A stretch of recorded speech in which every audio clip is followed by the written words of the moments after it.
Hello, everyone. Welcome to the Islamic Dilemma show about idolatry, the one that we have titled already The Great Idolatry.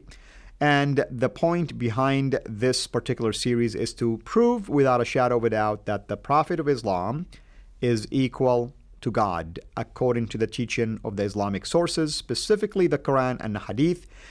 In other words, by the Islamic own teachings, Muhammad has been elevated from a mere human being and he was deified to be equal to God. And in some cases, we can show that he's even above the status of God.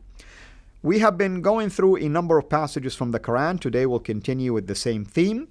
Today's passage that we're going to look at least starting with chapter 7, verse 157, and it says, "The believers are those who follow the messenger, the unlettered prophet, whom they find written down with them in the Torah and the Gospel, commanding them to do right and forbidding them to do wrong, making good things lawful for them and bad things forbidding for them, relieving them of their heavy loads and the chains that were around them. Those who believe in him honor and help him and follow the light that has been sent down with him are successful."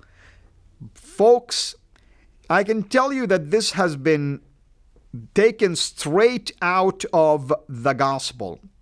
It's talking about Muhammad as the one basically that will carry away your loads. Have you heard this before? Matthew 11:28, "Come unto me, all you who are labor and heavy laden, and I will give you rest." Here, that's exactly what it's talking about, that he will be relieving, technically speaking, relieving those who believe from their loads, from their heavy loads, and the chains that were around them. Okay, so he's the one who's going to release those loads. And in other ways also, he is the one that will dictate to you and command to you what is right and what is wrong, what is forbidding and what is allowable. He is the one that will decide what is halal, what is haram, what is forbidding, what is permissible. Does that sound to you like deity, a human being I should say, or a deity? I mean, it's very obvious that this is the prerogative of God, and now he, Muhammad, is being the one who's claimed to have that ability. And on top of this, reference to the light that came to mankind because Muhammad was sent to them. And therefore, as a result of this, he is the one that is going to lead them out of darkness. Gospel of John right there, speaking about Christ himself. Gospel of Matthew. As you can see that it's borrowed and taken out of the Bible itself and applied to the Prophet of Islam. Let us move on now and look, for instance, at another passage. In chapter 59 of the Quran, verse 7, we read, "You should accept whatever the messenger gives you and abandon whatever he tells you to abandon. Have taqwa of Allah." Basically, fear God. Okay? Now, what does that mean? Whatever the messenger dictates, whatever the messenger gives you, and whatever he abandons for you, you have to obey either way. He is the one that has the power to give you things, allow you to do things, command you to do things, and he's the one who will prohibit you and abandon you from doing things. Whatever he decides, you are obliged then to do that. Otherwise, you are going to be considered what? You are going to be considered as an unbeliever because you have disobeyed the teaching, and therefore you're not somebody that fears God. You are someone who is a rebel as a result of this.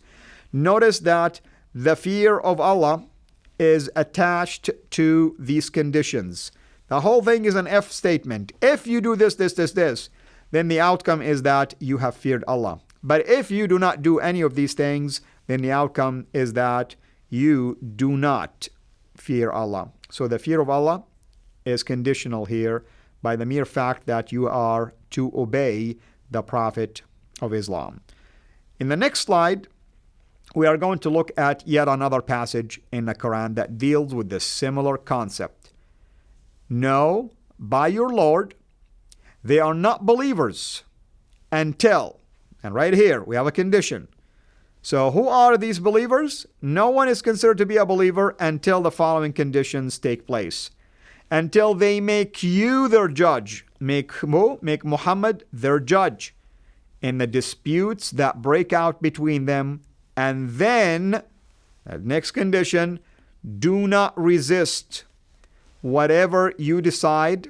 And the next condition, submit themselves to you completely, without a doubt, 100%. When they do this, then they are considered to be believers. So what are the conditions for the believer? That they will make Muhammad the judge. Number 2, that they will not resist his judgment. And number 3, they will submit completely to his judgment. But I thought God is the judge.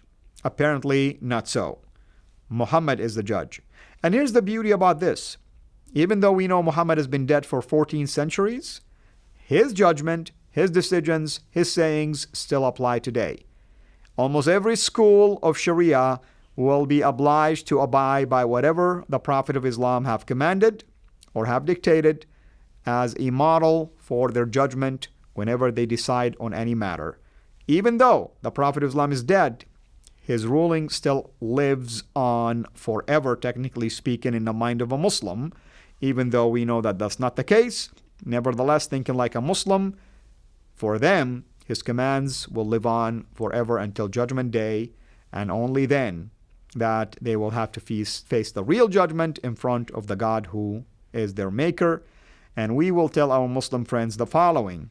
Our Lord Jesus Christ in chapter 5 of John told us that judgment was given to him by the Father, and that as a result of this, he will have the right to judge those that follow him and those that do not. And I do not want to be on the side of those that do not follow our Lord Jesus Christ. We want to be on the side of those that follow him, because only then we will have that hope in spending eternity with him. Only then we would have been among those who pass from death to life, as our Lord has promised. That's my invitation to you as well. Until we meet again, have a blessed day. Thanks for watching. Make sure to like and subscribe. Also, hit the bell so that you don't miss future videos. And please consider becoming a patron at patreon.com/Sira International. And together we can introduce Muslims to the gospel of Jesus Christ. Thank you.